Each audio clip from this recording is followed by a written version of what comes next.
Wa idza nazala bin nahar dakhanat liyu'lama qaumuhu annahu nazala bihi dhaifun. Kalau siang hari datang tamu, maka yang dilakukan oleh istrinya Nabi Nuh, istrinya Nabi Lut apa? Dia nyalakan asap sehingga rumahnya dibuat berasap, maka orang tahu bahwasanya di rumahnya Nabi Lut ada tamu. Seperti terus yang dilakukan oleh istrinya dalam rangka untuk menghalangi dakwahnya Nabi Lut, sehingga orang kalau mau masuk Islam dan datang ke rumahnya Nabi Lut diganggu oleh istrinya. Wa qala al-Kalbi, kata al-Kalbi, asarratan nifaq wa adharatal iman. Istrinya dua nabi ini menyembunyikan kemunafikan, tapi dia menampakkan iman. Sehingga di hadapan suaminya dia menampakkan sebagai seorang istri yang baik, melayani suaminya. Tapi giliran berurusan dengan masalah agama, dia yang ganggu dakwahnya suaminya.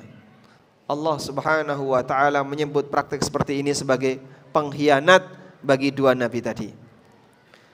Kemudian Allah Subhanahu wa taala mengatakan, dengan pelanggaran yang mereka lakukan, kekufuran yang mereka miliki, walaupun suaminya seorang nabi, tapi sepeser pun suaminya tidak bisa menolong istrinya.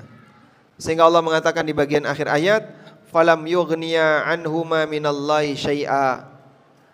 Dua nabi ini sama sekali tidak bisa memberikan manfaat kepada istrinya di hadapan Allah sepeser pun. Ai lam yadfa'a anhuma ma'a dzunubihima adzaballah.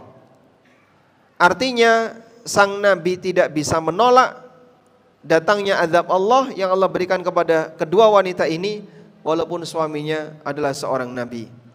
Allah Subhanahu wa taala memutus hubungan begitu yang bersangkutan mati dalam kondisi kafir, maka sang nabi tidak bisa menyelamatkan istrinya walaupun dia sangat dekat dengan orang saleh. Kata Al-Baghawi, qata Allahu bihadzal ayah tam'a kulli man yarkabul ma'siyah ayyan fa'ahu salahu ghairihi. Beliau sampaikan sebuah kaidah. Ketika beliau menafsirkan ayat ini, Al-Baghawi dalam Ma'alimut Tanzil, dalam tafsir beliau mengatakan, ayat ini menegaskan bahwa Allah memutus harapan bagi siapapun yang rajin maksiat, tapi dia berharap diselamatkan oleh kesolehan orang lain. Allah memutus harapan dengan ayat ini bagi siapa yang rajin maksiat untuk bisa diselamatkan dengan kesolehan orang lain. Seorang nabi tidak bisa menyelamatkan putrinya. Seorang nabi tidak bisa menyelamatkan ayahnya. Seorang nabi tidak bisa menyelamatkan anaknya, tidak bisa menyelamatkan istrinya jika mereka tidak sejalan dengan sang nabi. Karena itulah pada waktu Abu Thalib menjelang wafatnya, Rasulullah sallallahu alaihi wasallam datang untuk mendakwahkan. Ini kesempatan terakhir untuk mengajak Abu Thalib masuk Islam. Apa yang disampaikan Nabi sallallahu alaihi wasallam? Ya ammi qul la ilaha illallah. Wahai paman, cukup paman ucapkan la ilaha illallah walaupun pelan. Tapi yang penting diucapkan la ilaha illallah menjelang wafat. Kalimatun uhaju biha laka indallah. Nanti saya akan bela paman di hadapan Allah karena paman sudah mengucapkan la ilaha illallah. Dalam posisi seperti itu, beberapa orang musyrik yang waktu itu juga turut hadir pada saat Nabi SAW mengajak Abu Thalib untuk masuk Islam. Abu Thalib dikasih ultimatum. Atarghabu an millati abik. Atarghabu an millati abik.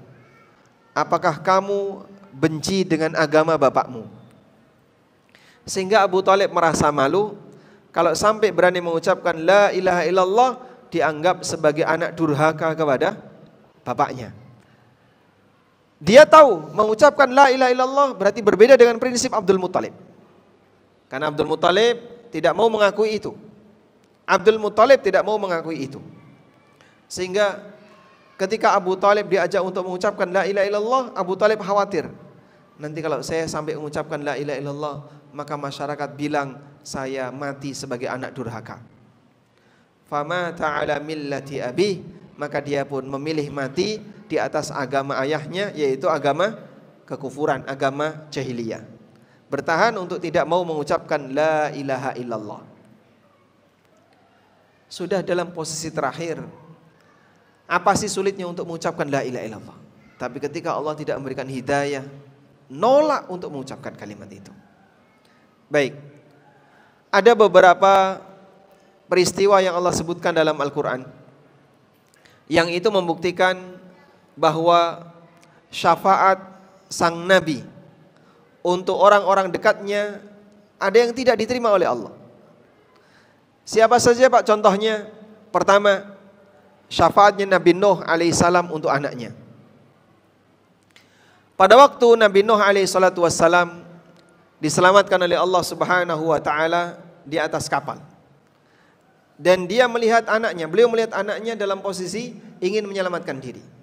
Anda kalau melihat kisah ini, silahkan Anda buka firman Allah Subhanahu wa taala di surat Hud ayat 42. Di surat Hud ayat 42. Wa hiya tajri bihim fi maujin kal jibal. Perahu itu membawa penumpang menembus ombak kal jibal, setinggi gunung. Wa nada Nuhun ibnahu. Lalu Nabi Nuh memanggil anaknya dalam posisi anaknya masih hidup. Wa kana fi ma'zilin, dan anaknya berusaha untuk menghindar. Ya bunayyarkam ma'ana, wahai anakku, ayo naik bersama kami. Wala takum ma'al kafirin, dan janganlah kamu membersamai orang-orang kafir. Ini dakwah yang disampaikan oleh Nabi Nuh alaihissalam agar anaknya mau selamat bersama dengan ayahnya dengan naik kapal. Ketika didakwai seperti ini, apa yang dikatakan oleh anaknya? Qala sa'awi ila jabalin ya'simuni minal ma'. Anaknya bilang, aku akan naik ke atas gunung sehingga aku bisa terlindung dari air. Maka dijawab oleh Nabi Nuh, qala la 'asimal yauma min amrillah.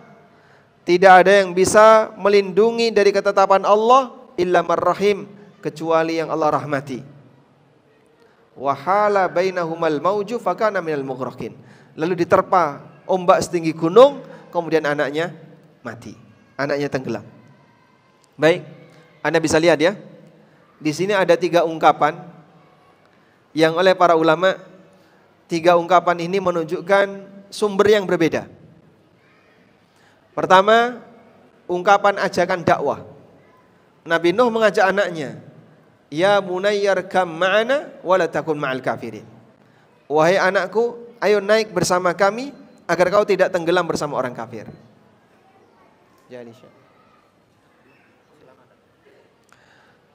Ini ungkapan yang pertama. Ungkapan apa?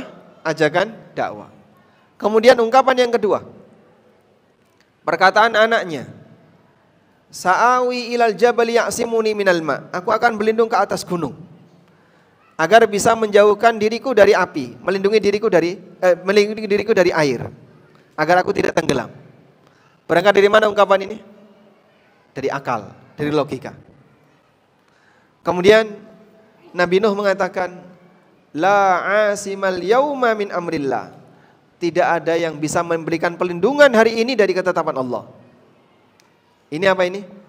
Wahyu. Dakwah dilawan logika, dijelaskan pakai wahyu. Lihat hasilnya, wahala bainahumal mauju fakana minal mughraqin. Lalu datanglah ombak yang menenggelamkan anak ini. Itulah hasilnya. Maka terkadang ada orang berbicara pakai wahyu, dibalas pakai logika. Apa hasilnya? Yang mengatakan pakai logika, dia binasa.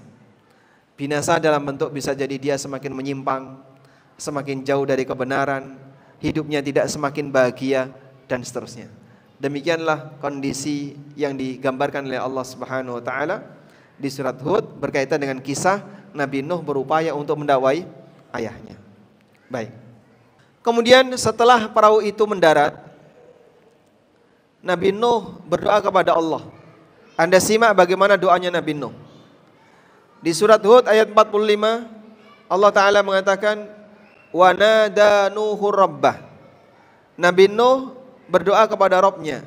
Faqala, beliau mengucapkan kalimat doa, Rabbi inna bani min ahli, wa inna wa'dakal haqqu wa anta ahkamul hakimin. Wahai Rabbku, sesungguhnya anakku termasuk keluargaku. Wa inna wa'dakal haqq, dan sesungguhnya janjimu itu benar. Wa anta ahkamul hakimin, dan kau adalah zat yang maha bijaksana. Maksudnya Nabi Nuh alaihissalam memohon kepada Allah, kalaupun aku kehilangan anakku ketika di dunia, aku berharap tidak kehilangan anakku ketika di akhirat. Sehingga beliau membela status anaknya dengan cara apa? Menyebut anakku adalah keluargaku. Inna bani min ahli, sesungguhnya anakku itu adalah keluargaku. Dan kalau dia masuk sebagai salah satu anggota keluarga yang diselamatkan, artinya dalam posisi sebagai mukmin masih ada kesempatan untuk ketemu di akhirat. Namun subhanallah, setelah Nabi Nuh berdoa semacam ini, maka ditegur oleh Allah Ta'ala. Qala ya Nuh, Allah berfirman, wahai Nuh, innahu laisa min ahlik, sesungguhnya anakmu itu bukan keluargamu. Innahu amalun ghairu salih, dia amal yang tidak saleh. Fala tas'alni ma laisa laka bihi ilm, janganlah kamu meminta kepadaku, jangan berdoa kepadaku sesuatu yang kau gak punya ilmunya. Inni a'idzuka an takuna minal jahilin, aku kasih nasihat kepadamu agar kau tidak jadi orang yang bodoh. Baik, Anda bisa bayangkan kira-kira gimana perasaan Nabi Nuh. Saya sebutkan ya urutan kejadiannya. Pertama, beliau kehilangan anak. Dalam posisi anak itu mati di hadapannya, tenggelam. Ketika Nabi Nuh berada di atas perahu, anaknya ditenggelamkan oleh Allah dengan datangnya ombak, mati di hadapannya. Nah, lalu Nabi Nuh berdoa kepada Allah, mohon agar anaknya diampuni. Namun ditegur oleh Allah, kamu gak boleh doa seperti ini, doa ini salah. Setelah itu dikatakan oleh Allah, jangan jadi orang bodoh. Sudah kehilangan anak, berusaha untuk diselamatkan gak dikasih, memohon dinyatakan permohonannya salah, dan disebut sebagai orang yang jangan jadi orang yang bodoh. Kira-kira gimana perasaan kita, Pak? Sudah kehilangan sesuatu, berusaha untuk menyelamatkan, dengan memohon sesuatu malah ditegur dan disalahkan. Ini salah satu di antara bukti Nabi Nuh ketika itu masih hidup, dan beliau berdoa kepada Allah Ta'ala agar keluarganya yang sudah mati diampuni oleh Allah. Syafaat itu ditolak oleh Allah. Syafaat itu ditolak oleh Allah. Padahal syafaat ketika di dunia kembali kepada kehendak yang bersangkutan. Namun masalah pengabulan kembali kepada kehendak Allah Subhanahu wa taala. Dia bisa berdoa, tapi hanya Allah Subhanahu wa taala yang bisa mengabulkan. Ini bukti bahasanya tidak semua syafaat Nabi itu dikabulkan oleh Allah. Baik. Sehingga kedekatan yang luar biasa antara seorang nabi dengan anaknya putus pada saat mereka mati dalam posisi agamanya berbeda. Karena itu siapapun yang punya keluarga mati dalam kondisi tidak membawa Islam, maka keluarganya yang muslim tidak boleh mendoakan yang bersangkutan. Putus sejak yang bersangkutan meninggal dunia.